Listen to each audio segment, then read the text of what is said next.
Welcome, bronies, to the FOB Equestria Podcast, the official podcast of FOB Equestria. I am Michelle. I will be your host this fine evening, and with me I have my fellow Fobbits, Tweak and Dizzy, and we have three... I didn't tell you to speak, Tweak. I hate you. Sorry, sir. Yeah, that's right. We have three special guests today. I do what I want, screw you! We have Supermadfishy, we'll Hello. be introducing him in a minute, and two talented individuals from My Little Investigations. Say hello. Hello. Hi there. Super, you already said hello. So, I hate you. Not really. Continuing on. So, I guess because I wrote you first on my list, Supermadfishy. I understand that you are an animator and a coder of sorts. You need to stop the train in the background. Go tell the train to stop blowing its horn while we're recording a podcast. We're That is so more unprofessional of you. Speak with your rifles. It's not Speak my with your fault. rifles. I live Yes, it across is. the street. I live across the street from a train station. It's not my fault. It lives across the street, everyone. How selfish of you. Give me a second. I'll put a buffer next to the window. Maybe that'll No, do something. just keep going. Oh, keeping going. I was only kidding. I hate you so much. So much. Okay. So, Supermadfishy, we understand that you are a bit of an animator and a coder for some pretty awesome fan-in projects. Can you tell us a little more about that? Yeah, sure. I'm basically an animator and a coder for projects such as Silent Ponyville, Ponymon. I've done various flashes. I've been a modeler for many items on Pony Fortress. And recently I've just taken up a new project, which we'll probably talk about later. Cool. Sounds great. It's a little hook. I like it. Okay, and I understand that you also make music.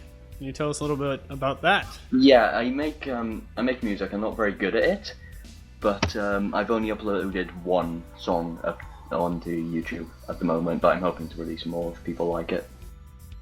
Cool. I will provide a link to that video actually in the description of this podcast. So if you'd like to listen to it, click below.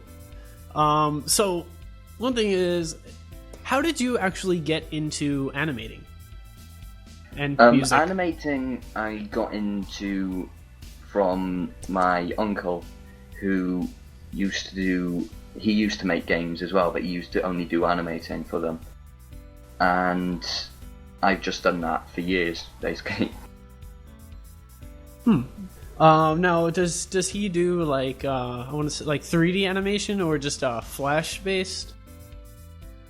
He does Flash, 3D. He does all sorts, but his speciality, I'd probably say, was 3D. He used a lot of Blender. Blender. Oh, I've heard of that. And what about your music? What kind of inspired you to start doing music? I wouldn't be doing music if it wasn't for the brony community. People like Tombstone, Modern Toaster, they inspired me to do music. It's pretty cool, actually.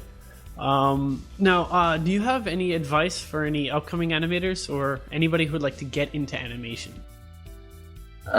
Yeah, there's look out there. It's really easy to become one now. There's loads of great tutorials just on YouTube anyway, and software now it's becoming increasingly easier to do these. Blender is really simple to use, and like I said, there's so many tutorials out there. It's really easy to pick up. And I'm trying to recall. I'm not sure. Is Blender freeware? Yes, Blender is freeware. Okay, so anybody out there who would like to get into animating, you think it's a cost prohibitive, I want to say piece of software, Blender is free, and you can just jump right in. What about tutorials? Do you have any, I want to say, a source that you get all of your tutorials from? Just look on YouTube. There's many people who have done really great tutorials. Okay, cool. Was there anything else you wanted to talk about in particular about what you do? Give us a little insight into the mind of Supermadfishy. I think if I let you into my mind, you'd be disgusted. And Fishy, fish! I knew someone was going to do that. I was just waiting for it. A fishy. You're gonna stop getting me to stop doing that now. But do you truly go wherever I do go? Just keep swimming. Just keep swimming. Just keep swimming. Is this podcast just going to be full of fish puns? Now it is. Your fate is sealed. Okay. So, was there anything else in particular you wanted to speak to before we get to that new game? Probably after. Not that I can think of right now, unless you have any more questions. I don't. There's that giant train in the background again. I hate you. We hate you too. No, you love me, but I hate you. A very sick, twisted, demented sort of way. Always look on the bright side of life. What Okay. way to come here? Then I guess we can move on a little bit to the My Little Investigations team. So, one thing I wanted to kind of ask, and this has always been a question that I wanted to kind of ask you guys, is on your site, you say that the gameplay of My Little Investigations is inspired by games like Ace Attorney. But what actually inspired you to bring that kind of gameplay to the world of Equestria? I think the main thing that inspired that is really that the thing that I at least personally liked so much about Ace Attorney and also about My Little Pony Friendship is Magic is the way in which they're both very much character-driven. They're very character-driven productions in the sense that they contain a lot of very memorable and vibrant individuals who create a lot of fun interacting together. And at the time when My Little Investigations got off the ground, there wasn't really any games in the fandom that focused on character interactions. Hello? In the way that I felt did justice to the My Little Pony universe. So kind of seemed like a natural fit once I started thinking about it in that respect. Okay, sounds pretty cool, and probably heard that we have just lost Tweak, so it's up to Dizzy to hold down the supporting role. Bye, Tweak. Oh yeah, well he's already gone. Probably tell him bye later. Okay, that sounds pretty good. One thing is we see a lot of problems that a lot of games have and a lot of fan fictions have, is that they kind of lose the, I guess, characterization. They kind of lose what it is to be the characters that are written in the show. And what kind of steps have you, I guess, taken to ensure that these are the main six, the CMC that we know and love from the show? I think the main thing that you could say about that is that anytime that you're writing for a character, there's two different ways that you can do it, and I kind of feel that they're a wrong way and a right way. The wrong way, I feel, is to basically use the characters sort of as puppets, if you will, to just have them go through a thing that you want them to do, which really tends to make them necessarily act out of character. The other way is basically to treat the characters as actual living individuals with thoughts and motivations and stuff like that. And if you treat them like that, then basically their characterizations and everything else kind of just come out naturally. And it does make it harder because you have to set everything up so that the characters that you have will naturally do what you want them to do just based on initial conditions. But if you can do that, then the outcome in the end is that the characters are all acting exactly as you expect them to. Yeah, before any plot is made, like we assign roles to the characters, like who the villain's going to be, the victim or the protagonist or whatever.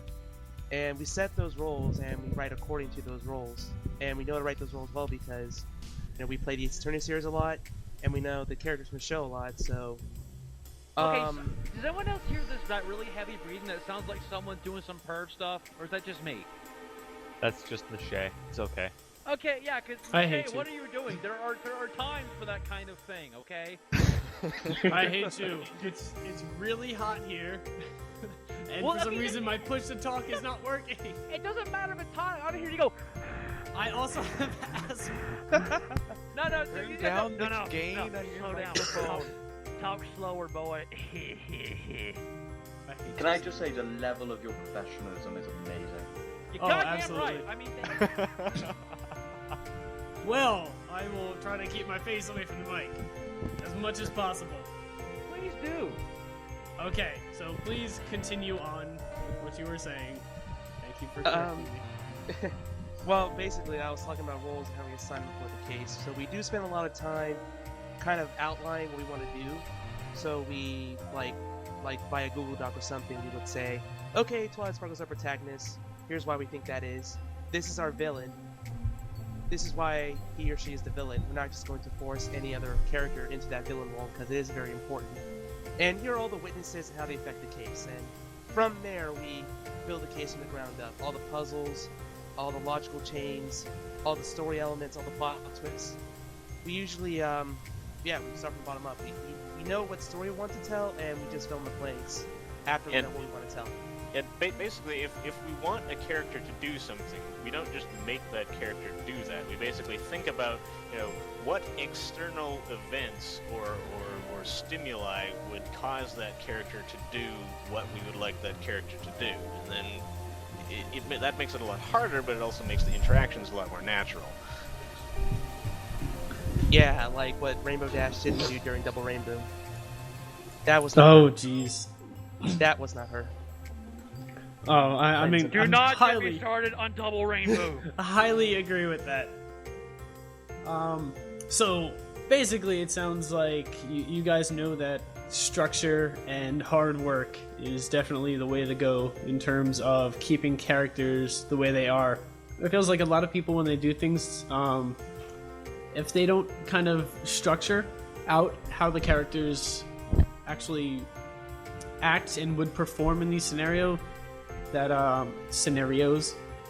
doesn't usually work out too well. Indeed.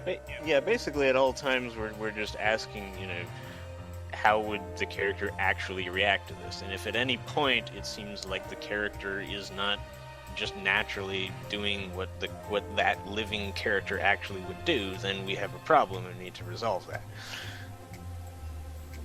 Right. Okay. I think I see what you're getting at. Like, the huge problem you see it really, especially in fan fiction, it's people are just using the character for the sake of using the character's likeness, and they build using basically that character as just a mask. They have their own character behind that, and it's lazy, horrible. Yeah, exactly.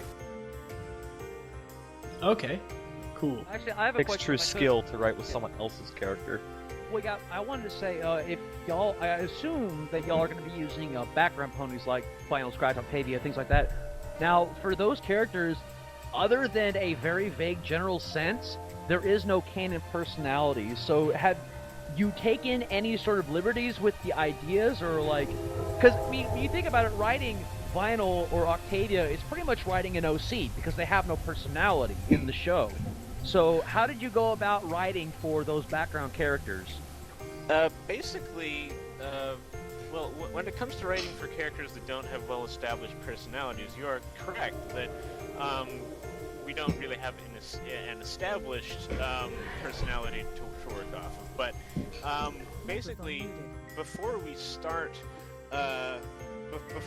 writing, we try to flesh out the character in terms of what we, how we picture the character and what we think the character should be like. And so basically, and then once we get a good sense of what this character is like, then we basically just apply the the same sort of thing. Basically, the only difference is that the characters' core personality and motivations are determined more by us than by the show.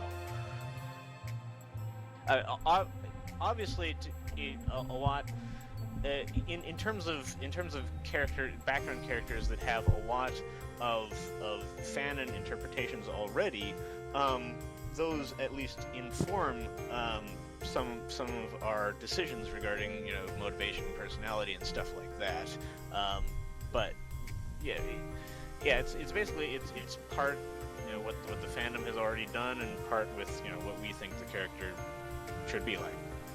They give us ideas, but we are no means bound by them. So there's not really that scenario in case 1, but when the time comes, as we start to explore different parts, the stories we want to tell, we're going to be pretty much doing a lot of original work to bring these popular but not exactly defined characters to life. Well, I guess it's just a little curiosity that I have, now that you just mentioned it. Can you actually tell us just how many cases you may have, a rough idea? Or is that still under the rug?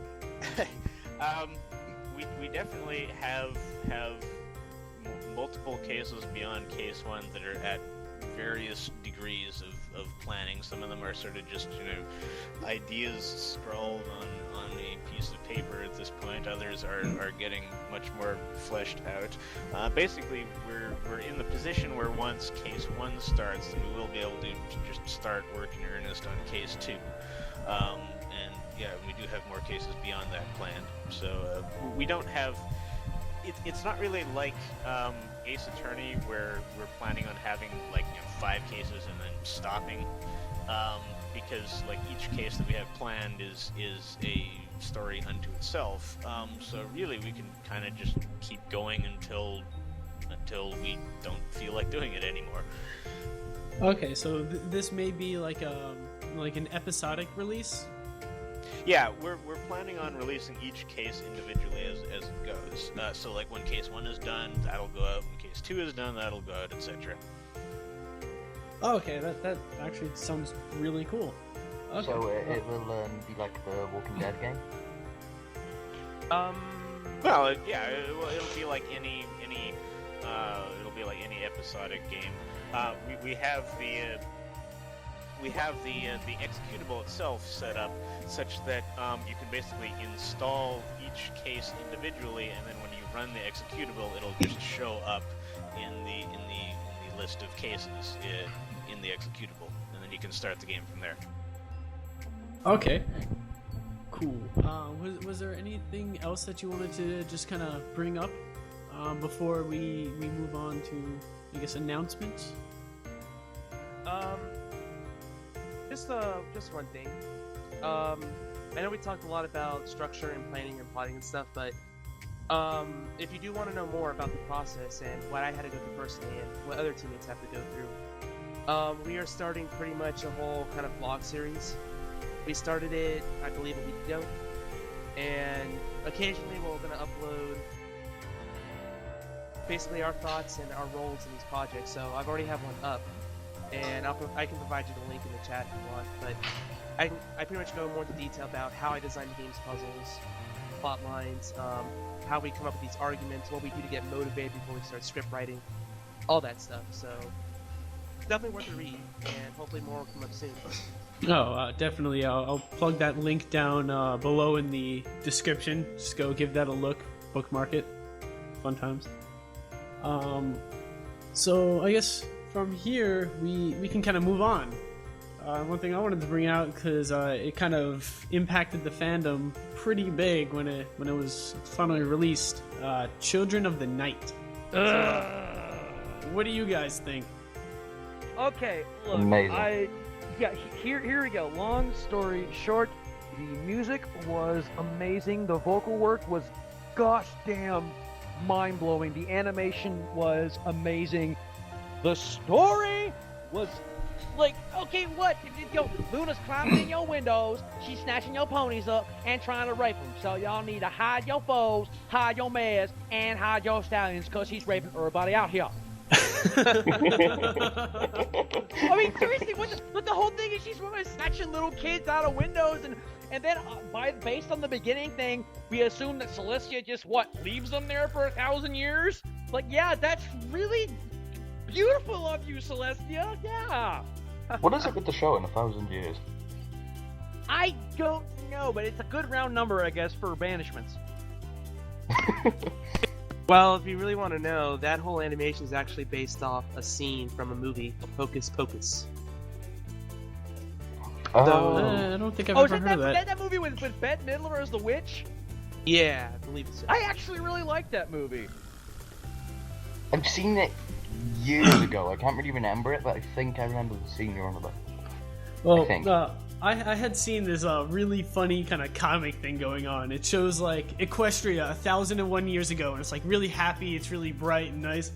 Then it goes. The next slide is like Equestria 1,000 years ago. Well, the next slide is like Equestria 1,000 years ago, and it shows like all the villains are just burning and destroying and pillaging everything. And then the slide below that is like Equestria 999 years ago, and everything's all happy. I know what you're talking about. You gotta think It about was actually Ponyville. Yeah, 1,000 years ago, Nightmare Moon, Discord, Sombra. It's like, okay, at that point, Ponyville was like. Ponyville didn't exist 1,000 years ago. Okay, let's say they but Equestria. Equestria was like, Camp Crystal Lake. It's just constantly non-stop bad crap. You're comparing Ponyville to Camp Crystal Lake. Yes, I am, and you're welcome. I don't see a problem with this.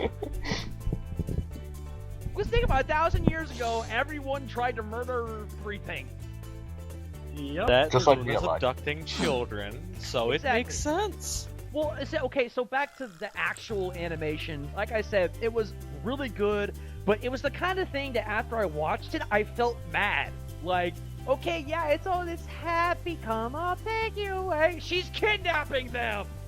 Yeah, I did not like that at all. At first, I was like, this, she's kind of taking the abandoned, the poor away to give them an opportunity of a better life. But then she takes them out of like a kid's room. I'm like, oh no, wait, what are you doing? This isn't right. Exactly, and to make it a little more creepy, is because she talked about wanting to start her own colony. That's very fine, but you're only taking kids. It's like, okay, Princess Jackson, back off a little bit. No, I never had the children. I love the children. Chimona! Behold, Oh, that is horrifying. And I kind of understand what how long was it ago that she tried to make a colony on the moon, and then Celestia was like no, and then she just decided, oh well, she said no, so I'm just gonna go on with my life. And then, yeah, well, no, it's like the next. What prompted this? Next logical step from being denied is to kidnap children. Duh, of course. Come on. If she wanted to make a colony on the moon, she could just kidnapped, that's not a word, kidnapped Kerbals. She could have kidnapped lots of ponies. And Kerbals are rather expendable. I like the Kerbal reference. As creepy as the whole premise of the animation is, it still makes more sense than other animations in the fandom. Yes, Well, still better yeah, than that Double is Rainbow. true. Still better than Double Rainbow. I really enjoyed Double Rainbow. Okay, look, the animation was okay. The writing, the story was god awful. It was. I think the story could have been great, but it was so poorly executed. I'm pretty sure they could have found a better way. Why do we need to spend half I think friggin' what you're trying animation to with say the Powerpuff is, Girls? what story? I don't care about the Powerpuff Exactly. Girls. Okay, I was like, let's get off from Double Rainbow, otherwise me and Dizzy will just never stop. We gotta move on. I wouldn't either. Sorry Yeah, about but, that up again. I think But- the weakest point of Children of the Night is not the whole taking them away, because Luna isn't a very emotional character. She's very emotional. I see that she can do that. She wants people to call her own. In how everyone is Celestia's subjects, she wants Luna's subjects. She wants the moon which is a beautiful object, to have people enjoy the same way that people enjoy Equestria. I can see that. So they basically both just want to be dictators. Yes. Yes. Oh yeah, but and then again, I understand. I get that too. And you got to remember, this was fairly shortly before the whole Nightmare Moon thing. So I can understand it in that she's sort of delving deeper into her own insanity, and in that framing it like that, it makes a lot of sense, and it actually becomes kind of a sad thing to watch her do this. The problem is that they said we are still waiting for her return. What, Celestia? What happened? You're just gonna leave them there? Well, I don't quite remember exactly, but did that take place before the return of Luna? Most likely. No, that's the. I think No, it said it happened after the defeat of Discord. 1,000 years ago. Who came first, Discord or? Well, Discord had to have come first they said that it took both Luna and Celestia to bring him down. Okay. Well, right, but if you think about it, so I don't know if it was meant to be she made the moon colony before she became Nightmare Moon. Well, I think the intent was that was to be like the first shot fired in the whole, whatever you call it, Eclipse War, War of the Night, or whatever. Like that was the first thing that made it official. Like there was something going on between these two. Yeah, I was just about to say, I think it's just before she becomes like a Nightmare Moon, when Celestia starts realizing that she's becoming a bit twisted. Right, so if the characters are saying they're still waiting for Luna's return, well... Theories. Trying to think, yeah, I mean, there's a lot going on there. There's a lot to theorize about. Dang, this animation's deeper than I thought. I know, right? But yeah. But still, should we see what the watchers think? Ask them to leave a comment.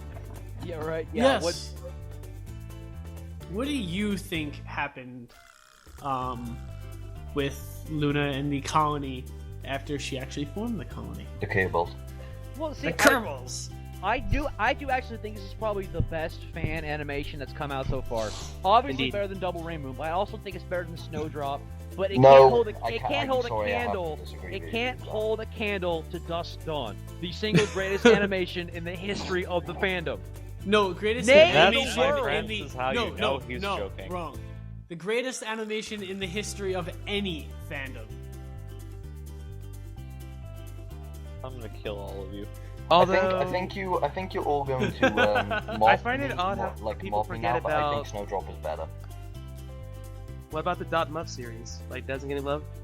Oh, that's right, yeah. You, Oh, I okay, forgot yeah, okay, Dot Mob. Dot Mob is amazing. Dot Muff. But come on. Dot Mob is amazing. That deliberately broke character, but in a good way. You're in my shed. I told you to stay out of my shed. That was why was that a hell beneath Fluttershy? But as far as animation's true to the show, yeah, I agree. Children Night is definitely the best of the bunch. Yeah, in that sense. I don't know. Like, I really didn't sympathize with Snowdrop. Everyone just kind of was like a dick to her. That's about all I could get sympathy out of. Everyone's just a dick. Yeah, I know that was the big problem with Snowdrop, is that it was forced ball, because it was literally like I wouldn't have been surprised if at some point if the teacher said, "Okay, children, now before you leave the classroom, ensure you spit on Snowdrop before you leave." Like, I'm inclined to agree with Because that. it's like everyone was just like kicking her on the way out. It's like even the teacher let the blind girl walk home in a snowstorm. I mean, yeah, it felt a little bit forced. Drive. Little. See, that's why Yes. it was manipulative. It went out of its way. Oh, look how sad this character is. She's sad. Look at her. Look at her. I think it was really well thought through though, and a very good animation. Well, the animation was great. I have no problem yeah. with the animation. I have a problem with the story. Well, I think it's supposed to be like in friendship, you're supposed to accept everyone, no matter the disabilities. So, Gavin, what are your I thoughts? can see that. Yes, I know. Gabu's been exceptionally quiet For All you some guys, reason. all you guys talk so much. I'd figure I'd let you talk. Shut up, Gavin. All being,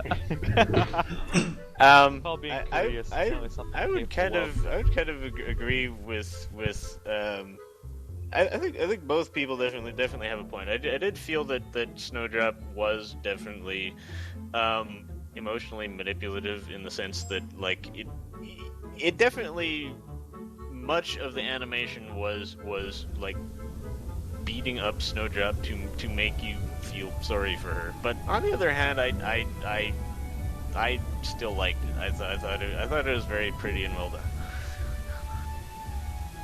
Right, like I'm inclined to agree with that. I think it's a hit on it, but it doesn't break it. It was still great. I'd still give it like an 8 out of 10. But Children of the Night, I'd give like a 9 out of 10 because it was really good. Well, I kind of find it hard to compare the two because one is basically a music video, the other is a full story. It's right. I mean, one is there. one is 4 minutes long, the other is 13 minutes long, something like that. It's kind of hard to compare the two, at least in my mind. Right. That I can agree with lately. I can. The only kind of, I don't want to say issue, but it was kind of a little quirk that I got is just how what's the way to put it? How complex, how overly designed the OCs were. Like the children, they had like designs on their faces and all these things that kind of made me think they were like designed out of the Pony Maker. It was a little off-putting about their designs. Yeah, I do have to agree You're with that. It's seriously a little unsettling. questioning My Little Pony logic. So you're not questioning that they have pictures on their butt, but pictures on their face, no. Well, I mean, canonically, if you look at the show, most ponies don't have designs on their face. Actually, I'm pretty sure all of them don't. Unless it's Pipsqueak, but that's part of his code. Yes. Yes. That's like a birthmark kind of thing. That's kind of like a birthmark, but all of the... Actually, I don't think it's every single one, but a majority of the ones in this had, like, weird designs. But since it does claim to take place, like, 1,000 years ago or so, maybe that Also, was I have just... a question about it. Why was Celestia pink? Are you talking about in the kind of the design? Like not the design, like the little storyboard kind of thing? I think it's kind of fan like canon. in Snowdrop, Celestia was pink. Oh, in Snowdrop. I think it's fan canon that 1,000 years ago, back when Celestia and Luna were young, we obviously saw like season 1 Luna. That's like young version of Luna, and then young Celestia is kind of like the pinker with just a solid pink mane instead of the giant rainbow crap. I think Spangle has brought this up previously in that the way they look is dependent on their power, like how strong they are, which makes people to believe like right after Luna was defeated from Nightmare Moon, she was very weak, so she was significantly smaller than Celestia, and her hair was a solid color instead of actually having the stars. So a lot of people believe that if the same thing that happened to Celestia, that her hair would go to like a pinkish color because Celestia technically is a shade of pink. Okay, I can see your point there. Good point. Thank I you. believe that's actually Faust canon. Perhaps I'm not quite sure. It's probably something I'd want to look up because I'm kind of a canon. Party canon is canon. Yeah, I'm Canon very hunter? big on knowing what canon is and following that, staying true to that and everything that I do. So. Important to be right. Okay, so I guess we can move on from the Children of the Night unless anybody else has any opinions that they'd like to add. It was good. Yeah, Factually. that about sums it up. Okay, No, then very good. Supermadfishy. You know, we kind of touched on it a little bit earlier on in the podcast that you have some great news to announce. Yes. I don't know how many, actually probably most of the people out there are familiar with Litronome, the creator of the Small Horse, the Amnesia custom story. And he started a project which I went working with him, and eventually he had to leave it because he was busy with Small Wars 3 and other projects. So I took this project over, and I am happy to say that this is basically me announcing it. It's going to be released as a demo within the next couple of months, and it will be titled Portal to Ponyville, which is a little hint to what will happen in it, but I don't want to give too much away. Ooh. This sounds like it has some seriously awesome potential. Does it Agreed. have GLaDOS in? Does it have GLaDOS in? I have not been asked that question before. I'm just going off of the title here. Although no. Maybe. I'm not saying anything. Fair enough. The GLaDOS and I'm not hearing a no. The GLaDOS and Fanon, I think, was like a robot Discord, if I'm not mistaken. But that's from that series. I can't Well, wait. you're thinking My Little Portal, which yes, What? Discord was GLaDOS. But Okay. the game is unlike anything else I've done before because it's done in UDK, where most of my games are made in Blender. UDK. So I'm guessing it's a lot more UDK. complicated. A lot more coding involved. So what exactly is UDK? Because actually, I was gonna say it for our viewers, but I don't even know what UDK is. UDK is the Unreal Development Kit, and it uses the Unreal Engine, obviously. But the developers of the Unreal Engine released UDK as a kit for people to make their own maps for Unreal Tournament originally, and it basically came into where people were making entire games of it. I think is that the specific one that they had released Doom 3 source code? Is that or am I way their off? own thing. It's similar, but it was for Unreal Tournament. Okay. Well, that's some great news. And about 95% of it is pure coding, which is quite cool. So I guess you are quite the talented coder. I've been doing coding for many years now. I taught myself coding when I was younger, and the first time that I ever used it was to make a game for a Sony homebrew competition, which I won a few years back. And then I got into DigiPen, which is the online game creators college, and I quit it, and I eventually went into another college and I got into a college course early and did an advanced IT coding course, and that's basically when I finished that. That's how I got to start to make games, and about the same time as I finished was when I discovered My Little Pony, which was about 3 years ago. So it came together and I started to make pony games. Wow, you actually taught yourself coding. I couldn't do that in a million years if I tried.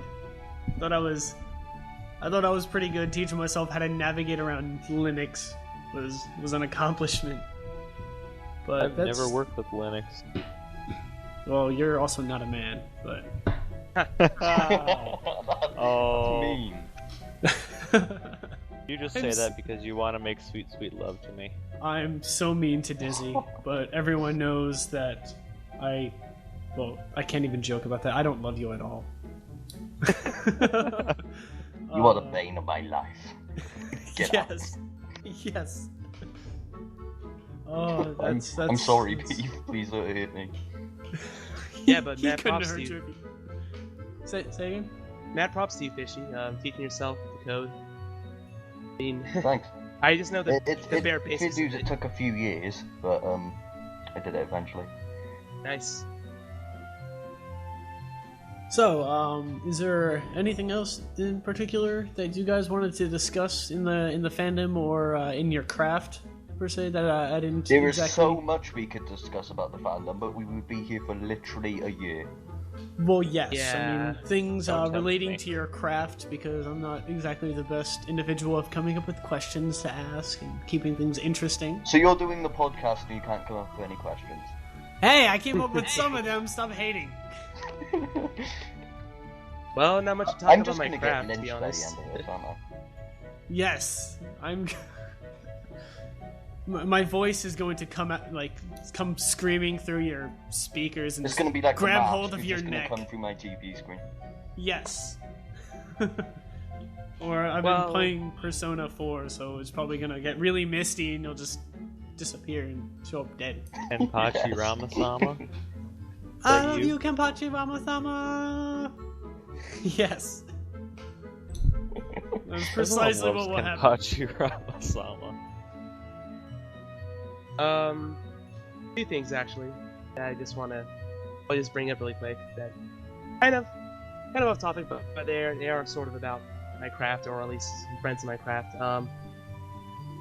What if I said that mind control could be a reality very soon? If mind control, like Could be a reality. controlling other people with your mind. Well, I can already do that. more like controlling, program machines using your mind. No inputs necessary, it's just your brainwaves. Yeah, I've- I can already do that. I don't need a machine. I'm But pretty anyway, sure that is actually a thing already. Yes, It's- I've heard like they kind of like, well, at least right now they can implant like a chip in your brain that like converts the signals into like waves that it can interpret. Yeah, it's like me. I wasn't born. I was made in a secret underground facility. But anyway, one of my close friends at the university I attend, which is UCF, University of Central Florida, he basically developed a mind-controlled car, and he basically took the attention at the fair and got amused and everything. So, yeah, I mean, I saw it. It's pretty functional, and the theory behind it's pretty amazing. So, Do you want me to tell you how he did it? basically using the electrical signals in your brain. So he bought like this really convoluted looking headset that's worth $200, and then the licensing for it so he can toy with it for another $500. And then he basically taught his brain that if I activate the front neural receptors, and to do that you think of pain, then it makes the car go forward. If you blink left or blink right, you can make the car go left and right. If you want to go backwards, you have to use your See, thinking I cortex. know this is true because I've seen before. There was a guy in a wheelchair, and he made something similar where if you thought to go left, you'd go left. Mhm. But it's really hard because if you try and think of just thinking going left, you can't do it. You keep thinking of other stuff. So we basically ended up just breakdancing on his head on the floor. Well, that's why the controller of the car had a conditioned himself for like a month, so he knows, okay, to go forward I think of this, to go backwards, and he was quite successful. And just wanted to give him some props, and I do hope it does continue because Well done for As a being more mechanic successful than we are. So Yes. I guess this is probably gonna get like a lot more in depth. I'm not going to. I'm just bringing it up. because it's well, pretty no, I cool. meant me. Like, I kind of wondered. Like, I know your Is his middle name Trixie? your brain basically, I guess, neurons. It just fires electrical signals down like little paths, and other neurons interact with each other. How does it actually, like, how do you detect those those electrical signals through your skull? Is it like kind of like release like a Science. radio frequency kind of thing? Sort of, like, there's this headset that he bought where it has like these little rubber metal attachments, like these little things that you put all around your head at different points on your brain, well, your head. And when you're thinking of something, yes, your brain does release a small electrical signal that can be detected. There's you'd be surprised how sensitive sensors nowadays can be. And basically from that headset, he just calibrated it, programmed it, and boom, he has a mind control device that can be toyed with, which is pretty cool. So, how much money do you reckon he spent on this? The headset's about $200. The licensing fee to actually go in there and change the already programmed stuff, I think it was like $500. So, yeah, that's kind of the cool way out of the engineering world, where you have all these programs you can use, but then these people are like, oh, we're going to charge you $2,000 to use all these features and stuff that you need. It's ridiculous, but hey, that's reality. I thought the Oculus Rift was advanced. Yeah. Well, now you know. They're happening. But I guess that's actually really cool. We're a lot further along than I thought we were. Yeah, same. Now you know. I remember like 10 years ago when my buddy who actually worked in he was like a senior advisor at like some technology company that did like graphics, like 3-dimensional graphics. And we asked him, we're like, how far away do you think we are from virtual reality? And he said about 2015, 2016. And it looks like we're getting pretty close. I know. Well, we already got the Oculus Rift. It's already out. So. Yeah, it's just how good is it though? How good is it? From what I've heard, very. Really? I own one, and it is actually surprisingly good. Huh. I have yet to use one, but from what I've heard, it's meant to be very good. Yeah, well, Especially if basically, you use the what they call the Razer joystick thingies.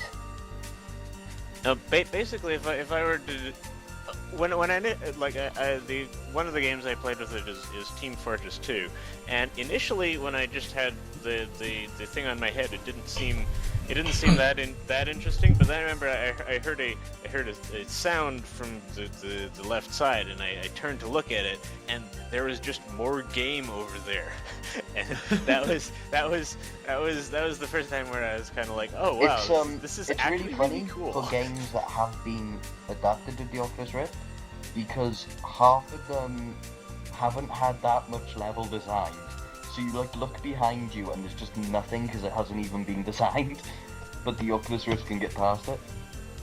Wow. Technology. Glad to be part of this. It's pretty ridiculous. Cool. It's getting ridiculous technology. I was gonna bring up before on the thought about it on the whole mind control thing. Scientists, they said, you know what? Let's take a rat's brain, strap it to a computer, then wirelessly have it control a little remote-controlled car. And using this rat's brain as basically a processor, this car would drive around and it would literally learn its environment.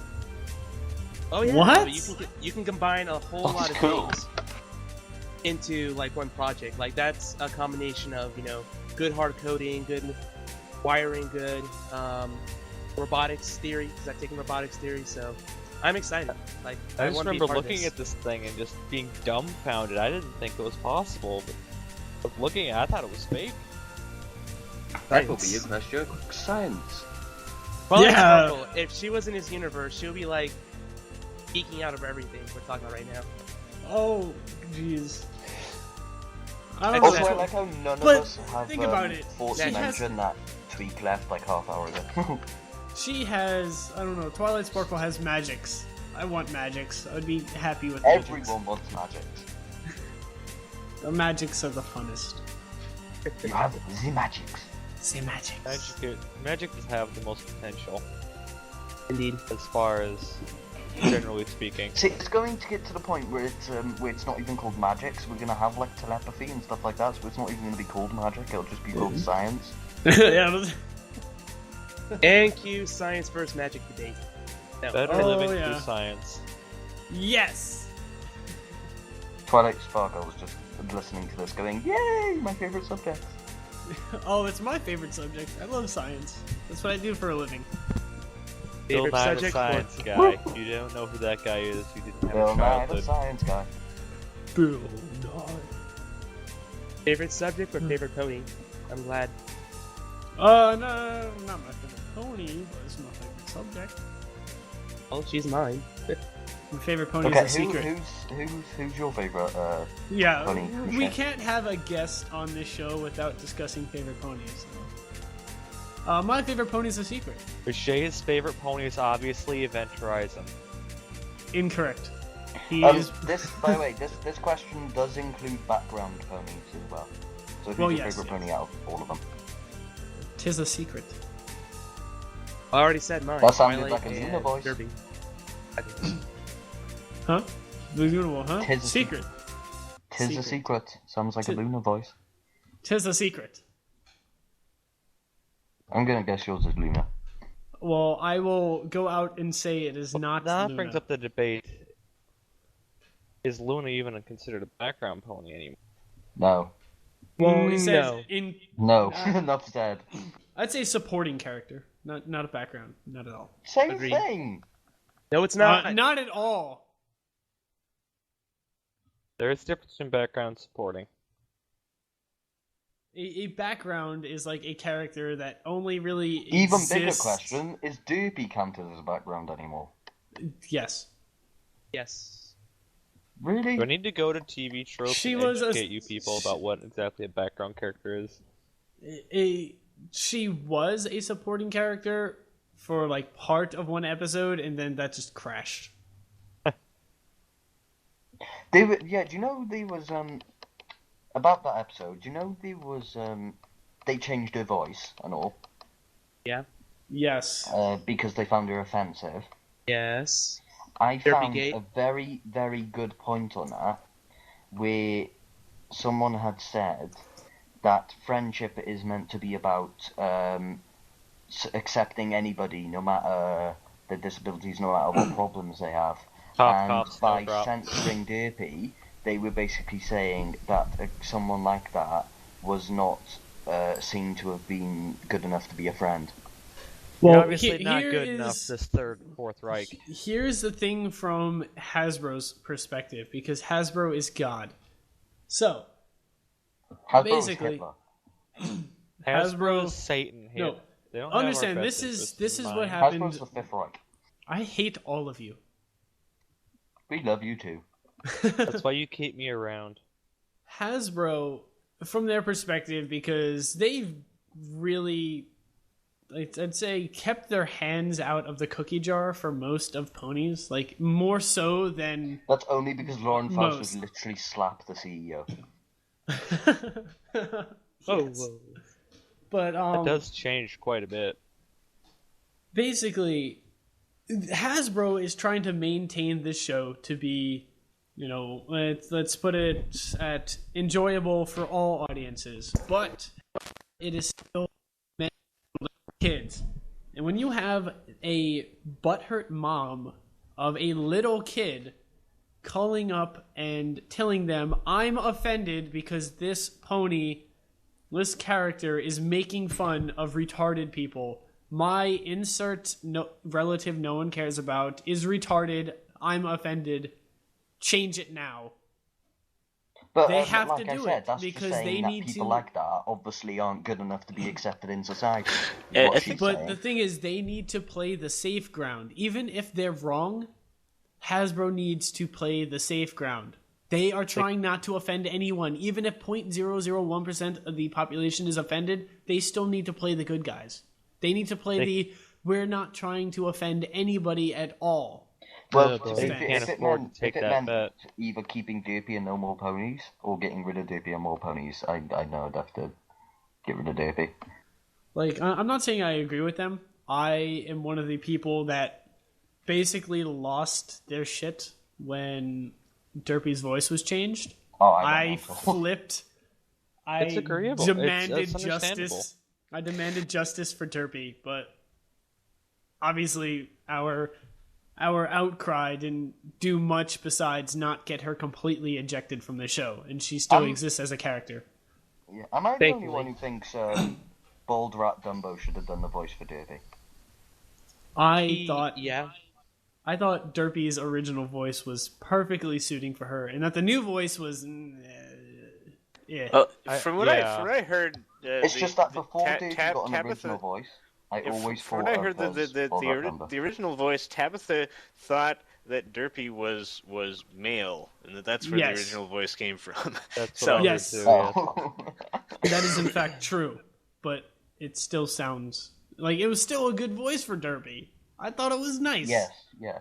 Yeah, I think the thing that bothered me was that basically, I completely understand what Hasbro did. I don't really fault them. I fault the goofy people for complaining, but I think the thing that bothered me was that there's nothing that was inherently shown as like bad. I mean, at most Derpy was a little ditzy or so forth. But to say that itself is offensive kind of seems like a bit of a Rorschach test of sorts, where it says something about the person themselves as well. I think.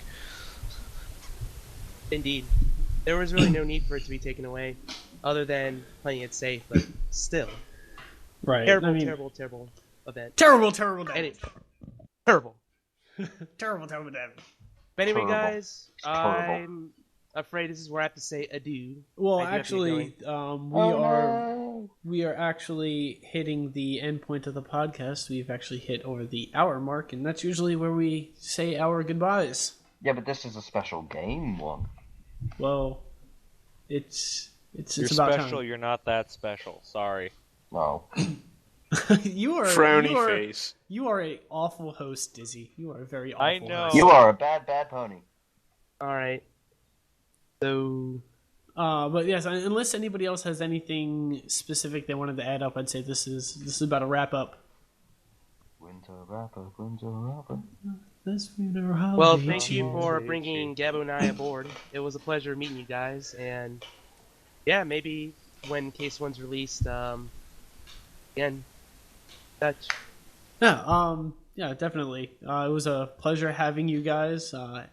Also, definitely Supermadfishy. If you guys ever have anything that you want to announce or get out to the community, we will be happy to post that information or possibly even bring you back. Sounds Y'all good. come back now. Sounds good to me.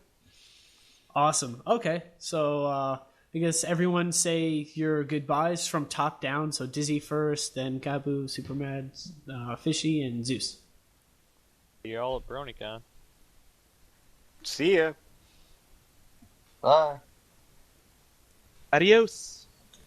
Okay, this is Miche, and this has been the FOB Equestria Podcast. User Semper disconnected Philly. from your channel.